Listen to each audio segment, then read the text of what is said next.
Hi అండి అందరికీ. ఇక్కడ నేనైతే బ్లౌజ్ పైపింగ్ వేసాను అనమాట. అదే మీకు చూపిస్తున్నాను.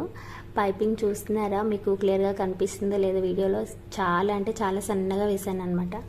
పైపింగ్ చాలా సన్నగా వస్తుంది, మనం వేసేదాన్ని బట్టే ఉంటుంది అనమాట. పైపింగ్ నీట్గా వేయకపోతే అసలు బ్లౌజ్ లుక్కే పోతుంది అనమాట. ఇప్పుడైతే అందరూ పైపింగ్ లేకుండా బ్లౌజెస్ అయితే ఎవ్వరు కుట్టించుకోవట్లేదు. సో అయితే నేను పైపింగ్ అయితే సింగిల్ పాదంతో అయితే కాదండి, నేను నార్మల్ పాదంతోనే వేసాను అనమాట. పైపింగ్ అంటే చాలామంది సింగిల్ పాదం పెట్టుకొని వేస్తూ ఉంటారు కదా, అప్పుడు మనం క్లాత్ డైరెక్షన్ బట్టి అది లెఫ్ట్ రైట్ మార్చుకోవాల్సి వస్తూ ఉంటుంది.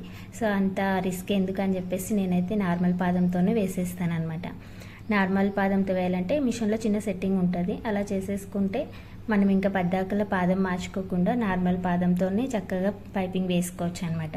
నాకు ఈ ట్రిక్ అయితే నేను నేర్చుకునేటప్పుడు మాకు నేర్పించిన మేడమే చెప్పారనమాట.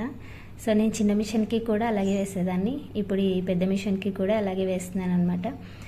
సో ఇలా ఎవరైనా నాలా పాదం మార్చకుండా పైపింగ్ వేసే వాళ్ళు ఉంటే కామెంట్ చేయండి. వీడియో నచ్చినట్లయితే like, share and subscribe. Thank you, bye.